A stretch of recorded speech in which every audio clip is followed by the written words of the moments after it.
Good evening, everyone. Welcome to a very special event where our spirits marketing specialist, Mark Roy, and I will be joined by a special guest to tell you all about our Cheers for Charity raffle. So for those of you tuning in who may have participated in our 90 Days Around the World series, you might remember me. I'm Carol Ann. I'm going to be your moderator this evening while Mark and our special guest talk you through the raffle items. So the Cheers for Charity raffle is an amazing package. And I shouldn't even say amazing package because it's amazing packages. There's a wine package and a spirits package. So tonight we're going to focus a lot on the spirits package, but that's not to say the wine package isn't amazing as well. The packages include 52 exclusive wine and spirits, and all proceeds will be benefiting the New Hampshire Food Bank and Easter Seals here in New Hampshire. So these 52 items they're rare wines and spirits. They're really coveted. People all around the world seek these wines and spirits out. So this is a really great opportunity for us to raise some money for these great charities with these awesome products. The spirits package includes 35 items and the wine package includes 17. So many of the items on the spirits side are from Sazerac. So we're really excited to be able to have Susanna with us tonight. Her official title is Barrel Select Associate, but I heard her referred to as the Queen of Single Barrel Picks on a podcast. So I think we should all call her the Queen instead. So who's with me? Leave a comment if you agree. So welcome, Susanna. Can you tell us a little bit about what you do at Sazerac? Hello, thank you. That's very funny, the whole Queen of the Barrel Selects. I know people have been teasing me with that around work, but anyway, so yeah, I'm here at Buffalo Trace Distillery is where I'm located, and pretty much I manage our on-site barrel selections here at the distillery. So a lot of people, especially nowadays, are familiar with single barrels and how different distilleries allow you to come down and actually hand select different barrels that then go back, just like in New Hampshire, to the outlets there to be sold and kind of marketed as a private selection for specific either bars, restaurants, or retail outlets. So I work here, and when groups come in to pick their barrel, I'm who they're with. So I typically get to show them around the distillery a little bit and then help them pick the best barrel out for the customers that are going to be consuming it. So it's definitely a fun job. I think people think I just get to sit around and drink all day, but there's a little bit more involved. But a lot of my role is, just tasting barrels and helping people find the best fit for them. Awesome. So Mark, does that mean that you have met Susanna in real life? Actually, I'm excited to see her again. I have met her in real life, and I'm just a little disappointed. If she's being called the queen, I've got to be the prince or something, because I think New Hampshire is well over 500 single barrels selected from multiple distilleries, and the largest amount certainly come from Buffalo Trace and their team down there. So it's good to see you again, Susanna. Thanks for joining. Yeah, I know. I think last time I saw you, I was out in New Hampshire working the your guys' big whiskey event, which was a lot of fun. My first time up that way, and I was looking forward to going back last year. So hopefully, when things get back to somewhat of normal, I'll be out there again. Yeah, we hope so. We got our fingers crossed for 2021. So we'll keep Yes. on the list. Yes. So Mark, our raffle, we are at around the 1,700 tickets sold mark, and we have garnered, a lot of interest from people around the country. We've sold tickets all the way out to California on the West Coast, of course, here in New England. Can you tell everybody watching a little bit about the products that are included on the spirit side and what makes them so special? Yeah, absolutely. As many of our viewers know, we've done multiple raffles in the past, fundraising events like these with some of the great products we get. If it isn't for Susanna and her team and our partners at Southern Glazers Wine and Spirits, New Hampshire is lucky enough to get some of the best selections, not only in New England, but in the country. So what we do is we try to hold on to some of these coveted whiskeys and other spirits. We use them as fundraising things to raise crucial funds here for nonprofits here in New Hampshire. And as you mentioned, the ones in the past, we've had a winner from Florida. I know that's come up to pick up his bottles, and we've had people submit from all over the country. So go online, buy those tickets, and you never know, you may be flying in from California to pick up a great package of products. But we start the package off with some Davies County's bourbons.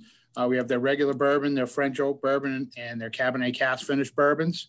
You may know if you're into whiskeys or just getting into them, the new craze, or it seems the hot thing to do, is the cask finishes. Cognac cask, Oloroso, sherry casks, used wine barrels or Chardonnay, Cabernet. So really adds a nice finish to those bourbons, and you can really enjoy those whiskeys and those cask finishes. We also have a Rebel Yell 10-year-old bourbon. This is a single barrel bourbon. This is a bottled at 100 proof, and it's aged in heavy char oak barrels. All the single barrels add a different nuance and different flavors to each batch. So certainly every batch that you get is going to be a little bit different. So that's what's unique about the single barrel program and what Susanna does down at Buffalo Trace. Every barrel down there is kind of a snowflake, got a little bit of different flavors and a little bit different up front and different finishes. So if you get a chance to do some single barrel sampling, I certainly recommend that as well. Also, we have the Old Elk lineup. We have their rye, which is a 95% 100 proof rye that scored 96 points. We also have their wheated bourbon, which means by law, bourbon has to be at least 51% corn. So when they say it's a wheated bourbon, this bourbon has 45% wheat, which means it's a little bit higher on the mash bill with the wheat, which imparts some sweet tones throughout that. And we also have their French oak finish as well. So that adds some French oak characteristics to their products as well. Outside of that, we have some great scotches in this package. We have an Ardbeg. For lack of a better term, it's spelled BLAACK, black, has to do with sheep and Scotland, long story behind that one. But this is the general release that they put out. They do have committee releases that they do every year. This one was in celebration of their 20th anniversary of the formation of the Ardbeg Committee that people can become part of and get a chance to get these exclusive scotches. So this is their general release, and this is unique because it was finished in New Zealand, used Pinot Noir wine cask barrels. So as stated before, the finishes are really the hot thing nowadays. Staying in the Dewar's category, we got the Dewar's Double Double 21-year-old and also the 27-year-old. So for the people that are not familiar with what Double Double is, a lot of times in Scotch, you'll hear about double cask, meaning it's aged usually in a new oak cask barrel for so many years, and then it's taken out and it's finished in a limousine French oak cask. So that's called double casking. The double double is, as you can imagine, that means it's a 4-step process. So these go through their initial aging and their double cask, then they're blended together, put in another cask, and then it goes to a 4th step as well as another aging step. And this is all done by the master blender over there, Stephanie McLeod, at Dewar's, who does a great job. And obviously she's stepping outside of the comfort zone with these double casks. So these are certainly rare and limited things you can get your hands on. We have an offering of the Jack Daniel's Eric Church edition single barrel. This is your general Jack Daniel's single barrel, but everybody's pretty familiar with Eric Church and being a country music superstar.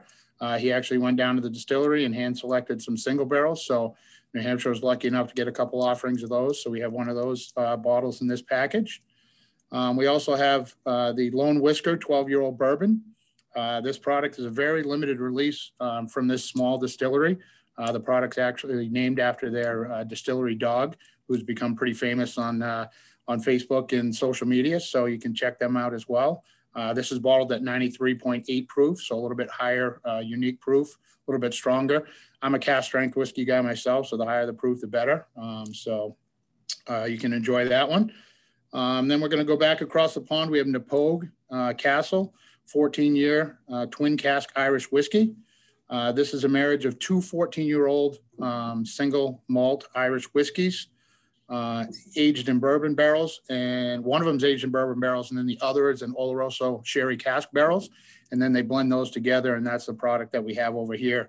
92 proof, it's bottled at, and again, very limited quantities for this product. Back to Scotch, we have a Springbank 15-year-old single malt. This is from the Campbelltown area, and it's made on the Kintyre coast over in Scotland. This is a big, bold 15-year-old, very dark, oak-driven, really dried fruit. This is really great for after dinner cocktail or to share with your friends with a great cigar. So this is a good pairing. Again, a limited release. Back into the bourbons, we got Elijah Craig, the 18-year-old, severely sought after. This is believed to be one of the oldest bourbon single barrels out of Kentucky to hit the retail markets consistently. It scores 97 points in the Ultimate Spirit Challenge and double gold as well. This is definitely a collector's item for this package and true bourbon aficionados out there as well. We have the Michter's 10-year single barrel bourbon. This is a very limited release, 10-year-old expression, as mentioned. This is a higher age statement, and there's only very few select barrels that are hand-picked to go and be labeled with this Michter's 10-year-old. So another great collection piece for this one. Also, we have their Michter's Toasted Barrel Rye. This is on the opposite end, a little bit more spicier. This is a yearly release. This is the first release that we actually got from this distillery for their Toasted Barrel Rye series. So next up is we got the Blood Oath Bourbon. This is pack number 6.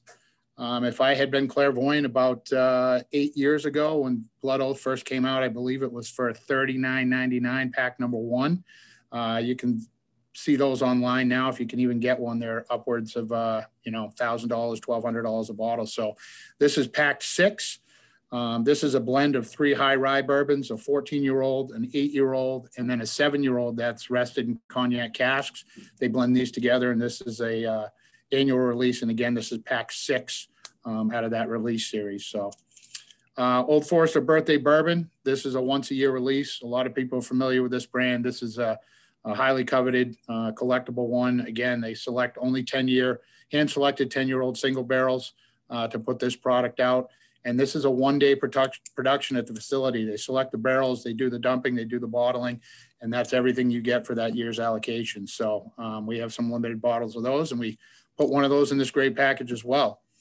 Then we move over to the Old Fitzgerald. We have the 9-year-old bottled and bond decanter and the 15-year-old bottled and bond decanter. This is a series that Old Fitzgerald started, and the 9-year-old is their 5th release, and their 15-year-old was their 6th release. Only 100 barrels were selected for their 15-year-old release, and the 2020 release was the Old Fitzgerald 9-year-old bottled and bond. A lot of people may not be familiar with what bottled and bond is, but bottled and bond means it has to be distilled at the same distillery in a single distilling season, aged a minimum of 4 years in a government bonded warehouse, and it has to be bottled at exactly 100 proof. So when you hear that term bottled and bond, that's what they're talking about with that one. And these are 2 great examples of bottled and bond products. And to finish up the package outside of what Susanna is going to walk us through and talk about, the great stuff out of Buffalo Trace, the last one is the Woodford Reserve Baccarat Edition. This is an absolutely outstanding package, Baccarat Crystal. Unfortunately, all these products are under lock and key in our warehouse location, so I don't have it to physically show you, but if you go online and look it up, and it's an exquisite package. Again, Chris Morris, the master distiller down there at Woodford, hand-selected these barrels, and he also hand-selected used XO cognac barrels that these barrels are dumped into and finished in these ex-cognac barrels. I mean, Chris is an innovator in this category, and he's gone all over the world sourcing his own oak and different woods that he's experimenting with. So this is a very unique product, and this is a great finishing item for this package. And this actually retails for about $2,000 just at retail. So this is definitely going to be a collector's piece out of this collection. A pretty impressive list. You have me wanting to get on this. You're eligible to buy a ticket. Hey, I might. I know when I was up there for this kind of charity event, I think what was partnered with when I was up there. I think it was a group from Ohio that ended up winning, and it was the great lineup. I couldn't believe that it was all bunched together. I'm like, man, the amount of people who would come and try to get their hands on all this stuff that you're going through is very impressive, and all very, I know, hard stuff to get your hands on, especially here in Kentucky. So yeah, you might see my name on that list. Don't be surprised. But yeah, so it looks like we have a list of things that are going to be offered up from the Sazerac portfolio. So first, kind of starting with the Hancock Reserve. This one's a special one. A lot of people recently have been asking me about this, where they can get their hands on it. But just like all bourbon right now, it's a hard one to get. So it's a single barrel. We do limited releases of it each year. It's one that you don't hear of too much, but it comes from similar recipe as that of Blanton's, Elmer Teely, which are a little bit more known kind of in that family of bourbon, but it was named after Hancock Lee, who actually first settled the piece of land that Buffalo Trace Distillery is on, which used to be Leestown, Virginia, but now it's at Frankfort, Kentucky. So yeah, very special bottle there. All of these, I could say the same things about, hard to get your hands on. So definitely worth your try in this raffle. So next one looks like the Weller Foolproof. A lot of people are familiar with the Weller line. So we have a few different releases of them. A lot of them come from the same makeup, so the same recipe, which is our wheated bourbon, which means that you're still at least at 51% corn, but you're using that wheat as a flavoring grain, which people nowadays have become very popular because it tends to be a little sweeter, softer, more approachable. The Weller Foolproof, though, comes in at 114 proof, so it definitely gives you that little extra bang with the higher proof, and it also gets bottled as a non-chill filtered, which is something that nowadays, especially bourbon aficionados, are looking for. It just means it's an additional filtration step that we take out, which really gives it a nice full mouthfeel with that one. 1792 Foolproof, that actually comes from our sister distillery, which is over in Bardstown, the 1792 distillery. Great one, I believe it won Whiskey of the Year, I think back in 2020. So definitely became very popular after that, but also bottled at 125 proof. One of the most common kind of tasting notes I get from anybody who tastes 1792 is usually a banana. You hear that kind of pop out a lot of times when referring to that brand, and people who like it. But yeah, definitely a good one to get your hands on. And then the Weller single barrel, kind of going back to that same Weller, so still going to be that wheated bourbon. This one, though, is bottled as a single barrel. Mark kind of mentioned a few notes about that, but kind of the beauty behind single barrel, and really my role here at the distillery, is every time you get a different barrel, it's going to be slightly different taste profile from one you've had before. And once it's gone, it's gone. So they become extremely unique, extremely hard to get your hands on. This one, I believe it's only one of our first few releases of the single barrel. It hasn't been around too long. Bottled at a little bit lower proof. It's 48.5% alcohol, so not as much as the Foolproof, but a nice good proof range there. That's what I like in between. I know Mark's a Cask guy, but I'm more of that 95 to 100 is kind of my sweet spot. But next up is the Elmer T. Lee. This one's also a single barrel. Elmer T. Lee, so he actually created the single barrel bourbon. A lot of Blanton's was the original, which was released in 1984, but that was actually a brand that Elmer T. Lee put together, really in honor of the way that him and Blanton like to drink bourbon together. They were known for kind of going around the different warehouses and trying to hone in on what they referred to as honey barrels. And then they would actually take those barrels out of the warehouse. I believe the story went, they would roll them up to Blanton's house, which sits on the hill, and they would throw big parties where everybody just drank straight from the barrel. But kind of how we designed our whole single barrel program with that in mind. But it was kind of that idea which led him to create the single barrel bourbon, which Blanton's is. And then the Elmer T. Lee bourbon was kind of made in honor of Elmer, and that tradition he started with the single barrel bourbon. So definitely one, again, I could say this about all of it, but hard to get your hands on. A lot of people's favorite that also comes from that mash 2 rye bourbon recipe as well. And then Blanton's, I kind of touched on this one a little bit too. I think we get more phone calls at the distillery for Blanton's than anything else that we sell or produce here. But Albert Blanton, he was the co-president of the distillery, actually started work here when he was 16 years old. And then eventually, was president of the distillery. But a lot of the single barrel, which we talked about with Elmer, and a lot of the way that we do things at the distillery today kind of go back to the time that he was here, but definitely a great one to get your hands on. A lot of people are familiar with the different corks, so they've become a little bit of collector's items, trying to find all the different letters to spell out Blanton's. 93 proof, so again, right there, kind of where I like it, and then also a single barrel. So each one is going to taste a little bit different every time you go back to get a barrel, which again makes it a good collectors and a good gift giving. Especially if you visit the state of Kentucky, really with the horse racing, the corks, and then the way that the bottle is designed to look like a barrel, it really wraps up all of Kentucky kind of in one package. These next two, the Peppy Van Winkle, some of the most sought after bourbon, I would say. My grandpa doesn't know why I can't make this yet since I work here, because he hears it goes for a lot in auctions. But it looks like you guys have the 20 year and the 23 year. Part of the reason why there's so much hype around these products is because when you age things for 20 and 23 years, you don't get much left in the barrel. At most, we're 5 to 10 gallons left after aging for that long. And that's starting with the 53-gallon barrel. And even then, you have to make sure that the taste profile is kind of what you want. So each of these barrels that we use in both the 20 and the 23 are hand selected by the Van Winkles themselves. They come through and they taste each one of these barrels against a standard for that brand. And even though there's very limited, they want to make sure that every barrel that goes into those batches are up to standard with their taste profile. But definitely some of the best bourbons we have coming out of this distillery. You don't get too much older than that either with bourbon, again, because you start getting an empty barrel after too long. But yeah, very rare, very limited. So definitely, if I could get my hands on one, I'd be a happy lady.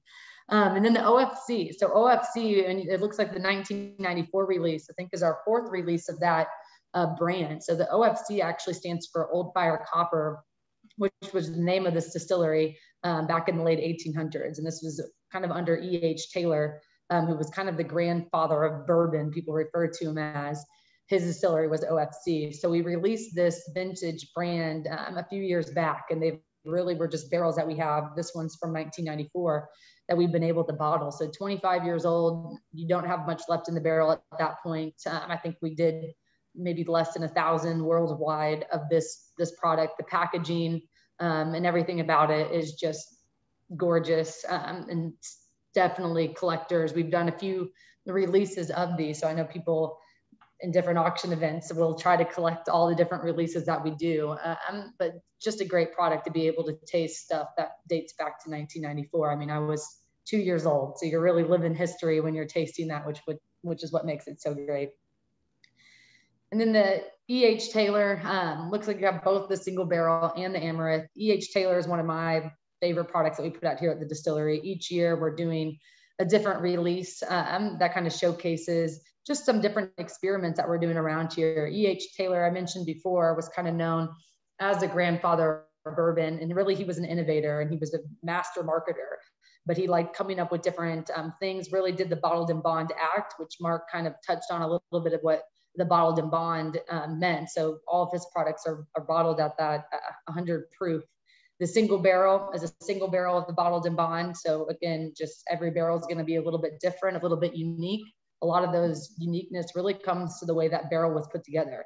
You could have 40 different trees coming into the makeup of one barrel. So if you change out one of those staves, you then change the way that product tastes, which again is why these are always unique. I think Mark said snowflake, which was a perfect description of single barrels. Every single one is going to offer you something different. Another thing that E.H. Taylor kind of incorporated here at the distillery, which I'm thankful for in the colder months, is we actually steam heat all of our warehouses, and that allows aging to kind of go on a little bit longer inside of our barrel. So something that ages for 8 years could end up tasting a little bit older than that due to the steam heating that we do. So E.H. Taylor single barrel, again, definitely a great product. One of my favorites, sweet spot there at 100 proof for me. And then the Amaranth, E.H. Taylor Amaranth release, that was a very limited, just once a year release that we did. And it's known as the grain of the gods. So it's similar to kind of wheat in the sense that it is a little bit sweeter and softer, but this actually had a little bit more, I think, in my opinion, more complexity to it. So you got some different notes in there. I know butterscotch is one that people use a lot, kind of pecan. So if that's your thing, really a sweet bourbon that ended up, I think, shocking a lot of people with how great it is. But again, bottled in bond, 100 proof. And we did that just a once release of that. So yeah, definitely a collector's item. All the E.H. Taylors are that we do each year. But impressive list, Mark. I think you'll have a lot more tickets sold, at least one from me, to try to get my hands on some of this stuff.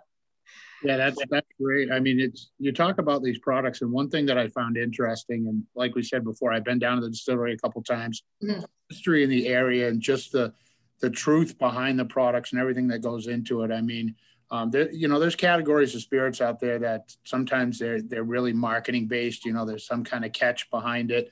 There's not a whole lot of history behind it, but I mean, you're talking about hundreds of years of history, and all your products are truly tied to somebody that actually existed, that somebody had something to do with the distillery or the property before it became Buffalo Trace. So just the overall history of these brands and the uniqueness of these brands. And like you said, the limited releases of these brands, what a great portfolio and what great products you guys have. And we really appreciate the support.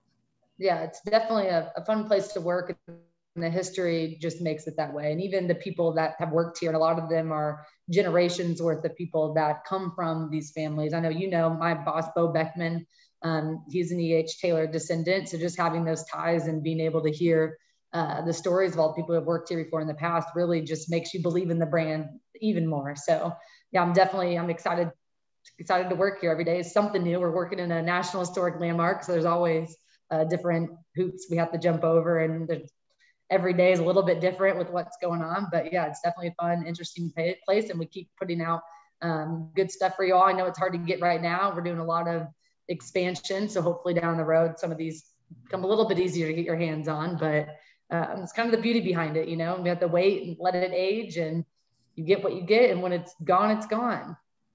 And that's one of the things I think consumers struggle to understand is, you're talking about aged bourbons at 20 years and 23 years. Somebody had to be clairvoyant 25 years ago to think, hey, we're going to need to sell 10,000 barrels, and that's a lot of money to put down and a lot of liquid to put down and hold on to. So unfortunately back then, I remember in the 80s and early 90s, there wasn't really a whiskey boom going on, and then when it hit, it's gone crazy. I know, like you said, along with your distillery, along with many others, they're building rick houses as quick as they can and laying down whiskey as quick as they can, but you can't fool Mother Nature. So if it takes, 7, 8, 10, 12, 15 years to age, that's what you got to wait. But I know you guys are working hard to get everybody what they can. So we appreciate it.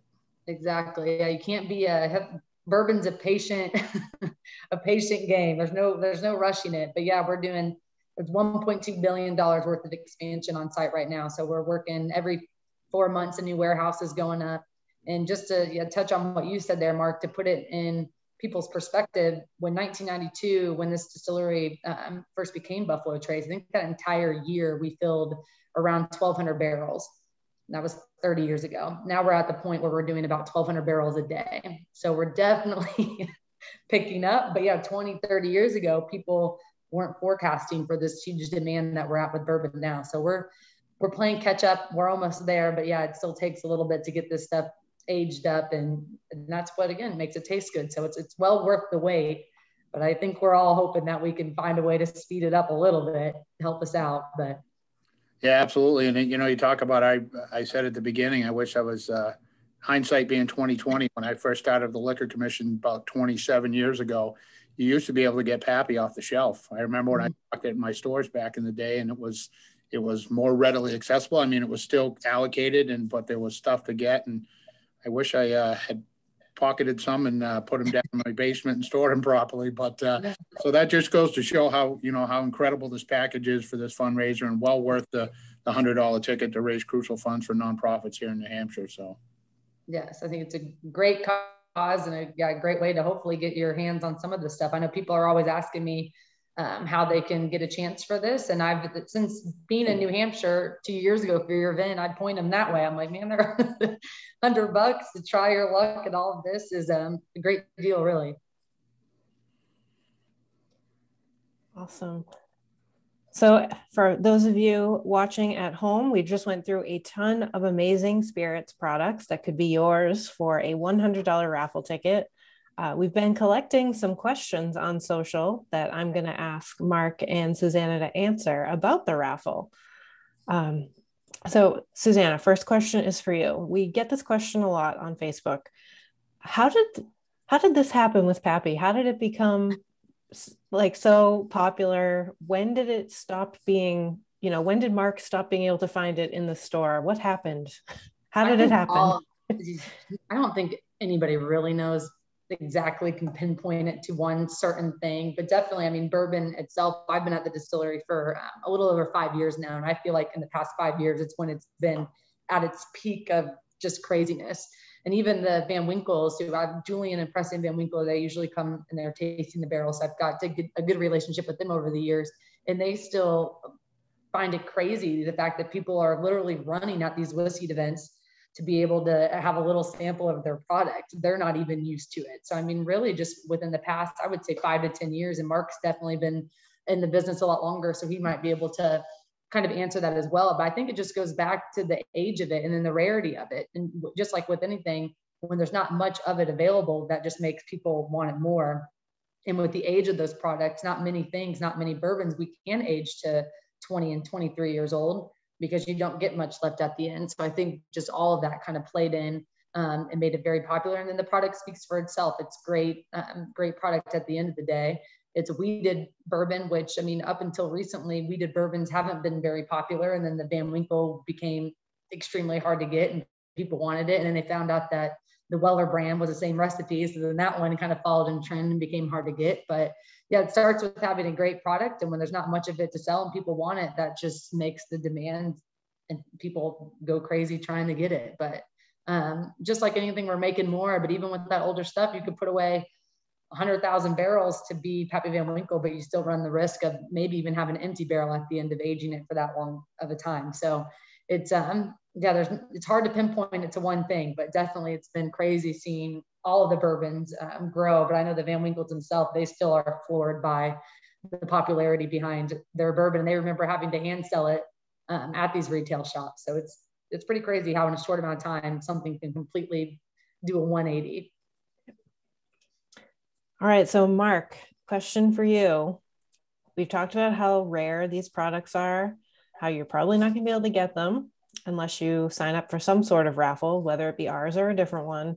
How many opportunities are there for people to enter this raffle? How many tickets are we selling?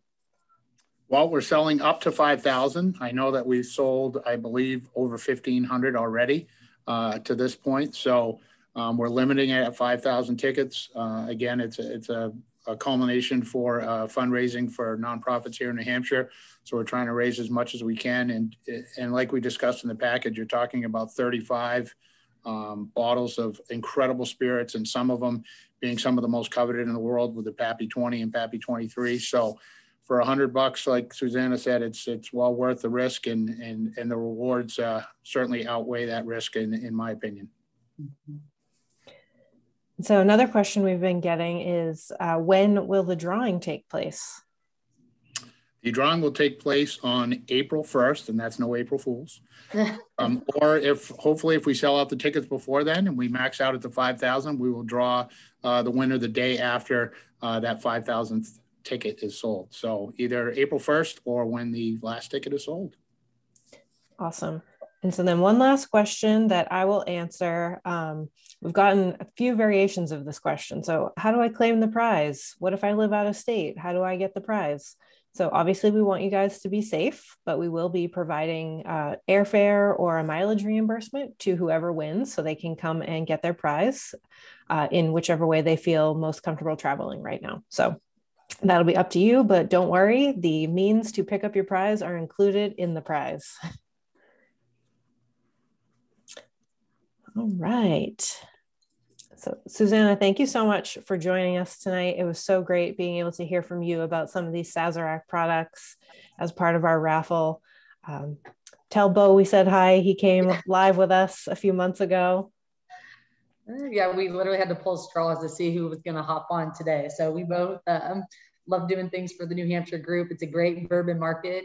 I think one with a lot of growth still as well. So yeah, hopefully I definitely wrote down notes about where to go on and buy my ticket and when they're going to be doing the polling. So hopefully my name gets drawn.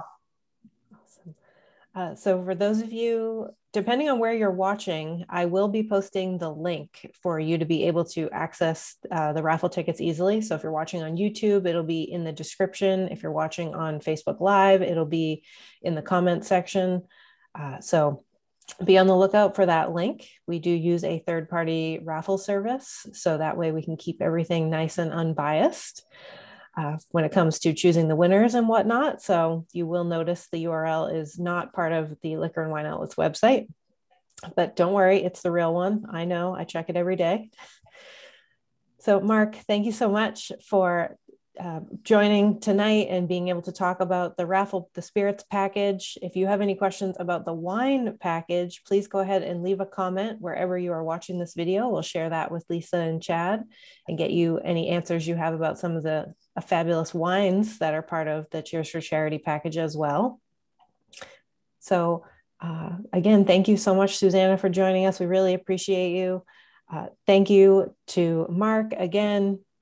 And we also, tonight, behind the scenes, we had Bob and Matt on the line, part of the broker team here in New Hampshire. So thanks, guys, for being here and helping us coordinate the prize package. All right, everybody, good night. We'll talk to you soon. Bye. Thank you. Thanks, everybody.